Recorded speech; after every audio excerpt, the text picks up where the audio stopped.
Hello everyone, welcome to my channel.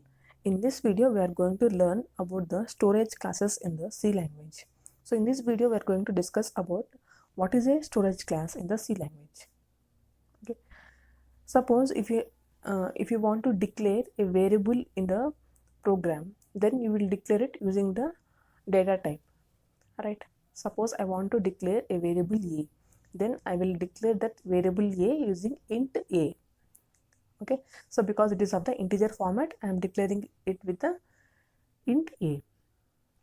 Okay, so if you want to fully define a variable, you have to mention not only its data type but also its storage class. So in other words, so not only do all the variables have a data type, they also have a storage class.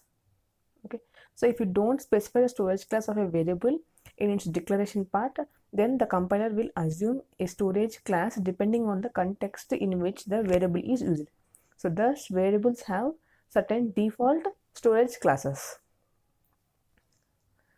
Okay, so storage class are used to describe the features of a variable or a function.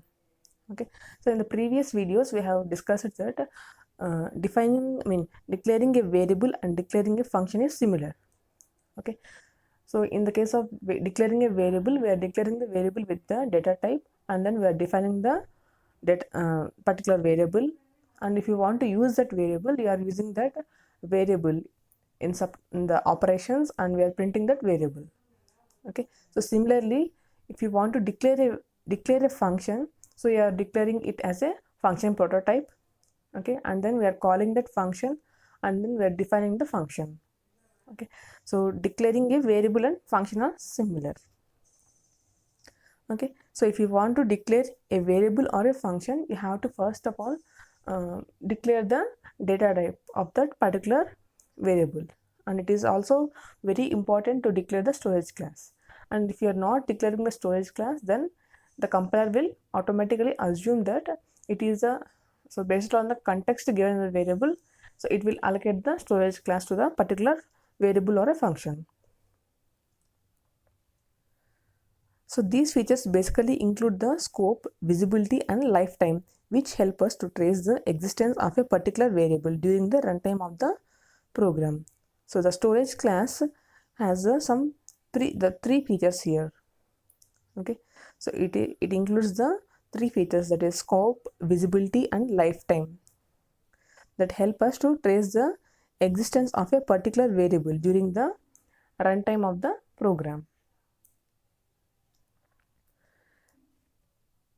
So now let us see what is scope, what is the visibility and lifetime. Okay, so for each and every storage class there will be a certain scope, visibility and lifetime. So now let us see the syntax of the storage class in the C language. So the storage class followed by the data type and then variable name. Okay, so if you want to define the storage class of a particular variable or a function, so here you can declare a variable or a function.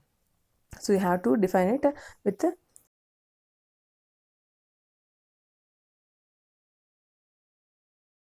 followed by the variable name. Okay,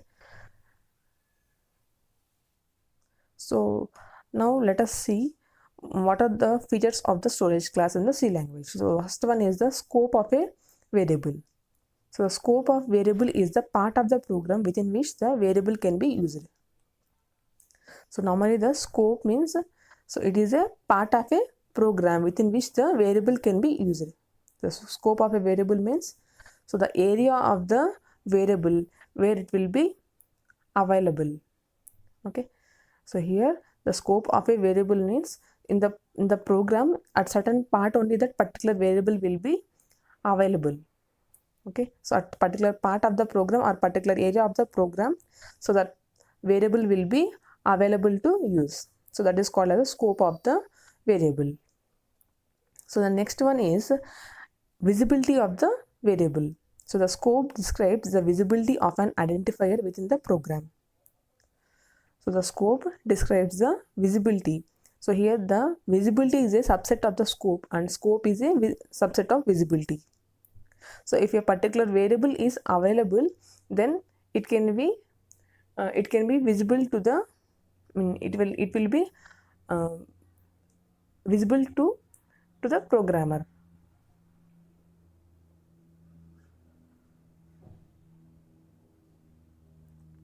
And the next one is the lifetime of a variable or function.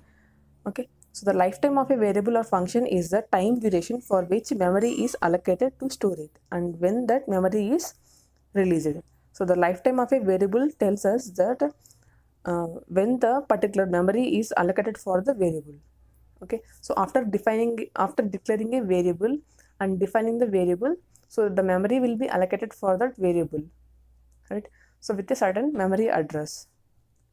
So remember one thing, that when we are writing a program and compiling it, so while we are compiling the program, some that memory space will be allocated for the variable. Okay, and after the execution of the program, so that memory for that variable will be destroyed. Okay, so here the lifetime of a variable or function is the time duration for which memory is allocated to store it and when that memory is released. So here we are allocating some memory for the variable when the program is when the program is run. Okay, and it will get destroyed after the execution of the program. So this is also the lifetime of a variable. So here the scope means availability of that particular variable and lifetime means that is the accessibility of the, visibility means accessibility of the variable, and lifetime means so when where the variable will be stored and how that memory is allocated to store it and when that memory is released. So lifetime of a variable is also referred as extent of a variable. So now let us see a simple example here. So here I am taking two functions, function 1 and function 2. So function 2 is a nested form of the function 1. Okay, so it is a subpart of the function 1. So I am taking a variable x with the value 5. Okay, and I am going to print this variable here, %d comma x. Okay, so next I am taking another variable, that is function 2. Okay, so here the function 2, here I am allocating separate variable, that is the variable with same name, that is x, but with a different data type, that is float. Okay, float x equals to 10.5 and printf %f. So here we have to take a %f. So %f comma x. So here we are going to know about the scope and visibility of the particular variable. Okay, so here if you take, we are having two functions, function 1 and function 2. So here the variable x is allocated with the data type integer. Okay, and the x equals to 5 is available throughout this function. So throughout the function 1. So up to that where the flower brace is closed here. Okay, so here the x equals to 5 is available throughout the program. Okay, and similarly here the float x equals to 10.5. So this the scope of the variable x is available up to this function only, function 2. Okay, but here the scope of the variable x is available throughout this program. Okay, so this is about the scope of the variable. So now coming to the visibility of the variable. So visibility means accessibility, so we can access that particular identifier in the program. So normally the locally allocated variable will be having more priority than the globally allocated variable. Okay, so here the value x equals to 5. So if you print the variable here, the 5 will be printed. But if you are going to print the variable here in the function 2, the 10.5 will be printed here. So why? Because so here it is a local function. Okay, so even though we are using the same variable for both function 1 and function 2, so here the x value is 10.5 will be printed here. Okay, that means so here, so in the x equals to 5 is available throughout the program.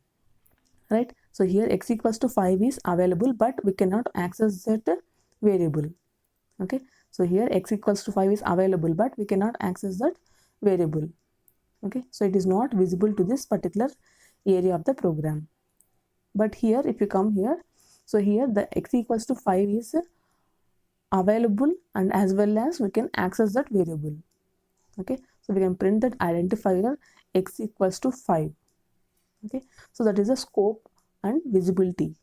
Okay, scope means so the area of the program where it is available, and visibility means visibility of the variable means so the accessibility of that particular identifier in the program.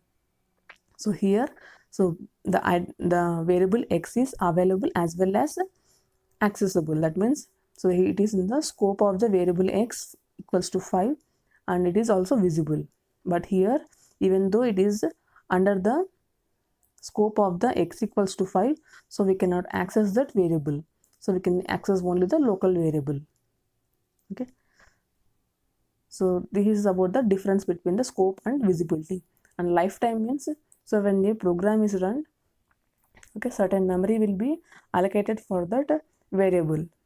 So here, so lifetime means the particular time when the memory is allocated for that variable and when the memory is released. So now let us see the different storage classes in the C language. Okay, so the following storage classes are most often used in the C programming. So the first one is automatic variables, automatic storage class, and register variables, and static variables, and external variables. Okay, so these are the external variables. So we are going to denote the automatic variables with the name auto, and register variables with the storage class name register, and static variables with the storage class name static, and the external variables with the storage class name extern. Okay, so we will see about this in the upcoming videos. So thanks for watching my video. Please do like, share and subscribe to my channel. Thank you.